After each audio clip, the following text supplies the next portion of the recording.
कमसीन लगत हुआ, बड़े कम उम्र में जोग रमाल हुए। चला तनी पूछे जाते हैं। चला ना। चला चला। ए बाबा। क्या बच्ची? बाबा इतने कम उम्र में काहे जोगी बन गिला? ई उम्र तो जवानी की मजा लेने के बाद और जोग रमूने के ना बा। अरे अरे अरे दूसरी लड़की, हम महात्माओं से जुबान लड़ाती है। हम बाल ब्रह्मचारी हैं, बाल ब्रह्मचारी। श्राप दे दूंगा, जलकर राख हो जाओगी। अलख निरंजन। ए बाबा, क्या है? रवा से एक बात पूछना चाहता हूँ। क्या पूछना चाहती है? पूछा था नहीं। जल्दी पूछो, हमें हरिद्वार जाना, हमारा समय मत बर्बाद करो। काहे भैला पुजारी देला किस्मत बिगाड़ी।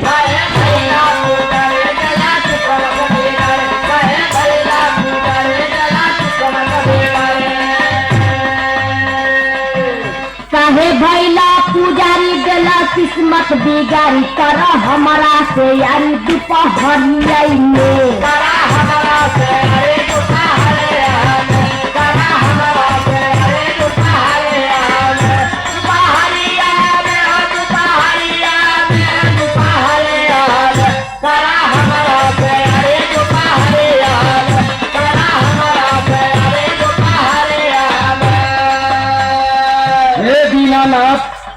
राम राम की बेला कहाँ से आफत भेज देला। प्रभु अपने भक्त के रक्षा करा। इज्जत बचाला हो, इज्जत बचाइला, ये भोले बाबा इज्जतिया बचाइला।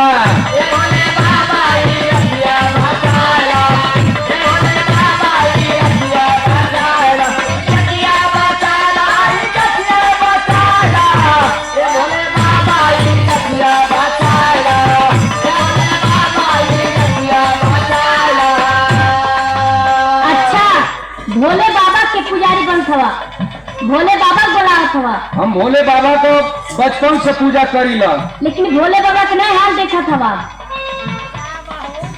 भैया भोले के पुजारी उसे लेके घूमे नारी। ए लड़की, हमें गुमराह मत करो।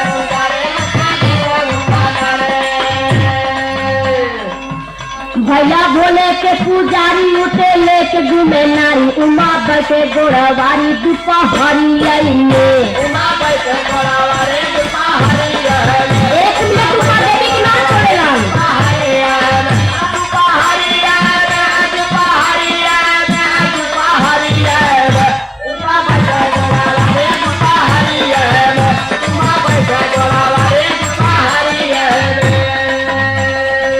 हमारे भगवान भोलेनाथ भी गड़बड़ हैं। हाँ। सुनो तो, अब हम भगवान भोलेनाथ की पूजा नहीं करेंगे। जानती हो किसका पूजा करेंगे? बताओ। इज्जत बचावा विष्णु भगवान आके।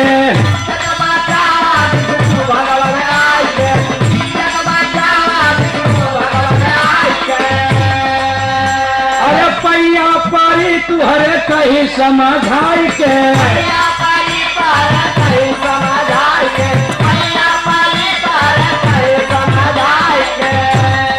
पीछा छोड़ा दा हो, पीछा छोड़ाई दा, यही अफतिये से पीछा छोड़ाई दा।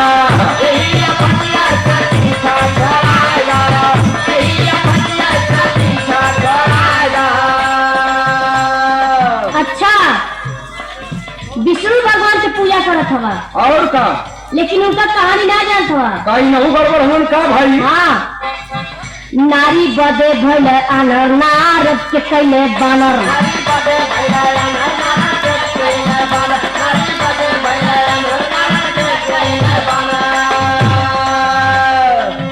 नारी बदे भले अनर, नारद के कैले बानर। गागर प्यारा से भरे दोपहरिया में। मेहरारू पति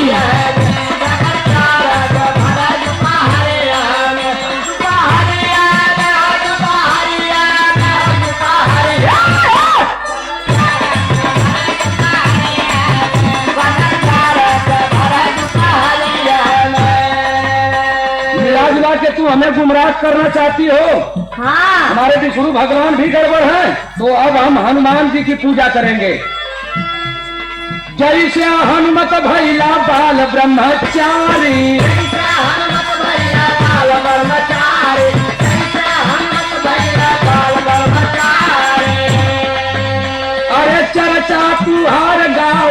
दुनिया सारी।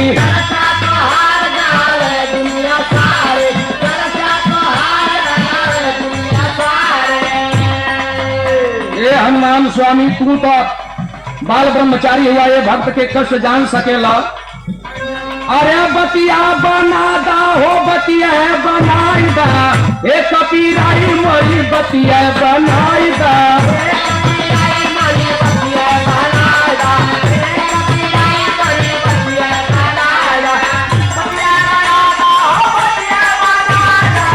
ए कबीराई मोरी बतिया बनाईदा।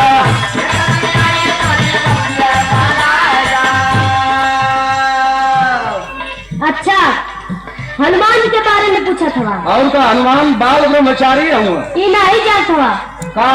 जब श्री राम जी ससुरारी अपने गैलन, अच्छा, साथ में हनुमान जी गैलन।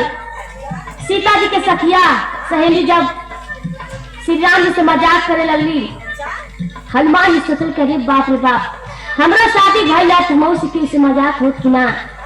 भगवान राम अपने भक्त के दिल के बाद जब जलन, उहे कलयुग में हनुमान भइल के भइल बता तनी।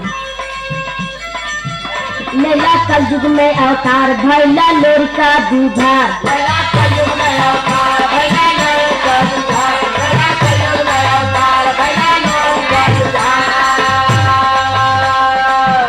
लेला कलयुग में अवतार भइला लोर का दूधार। कैला चनवा उड़ार दुपा भरिया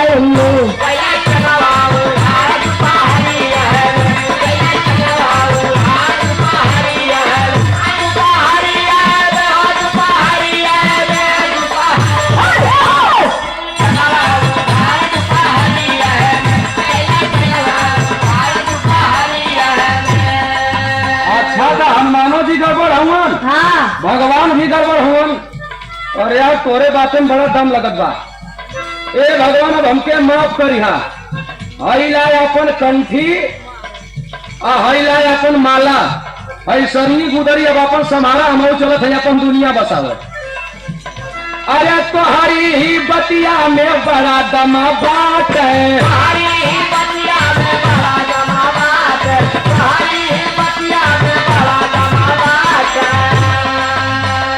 तोड़ देव कंठी न कौन गमा बात है। जब भगवान लोग बैठा हुआ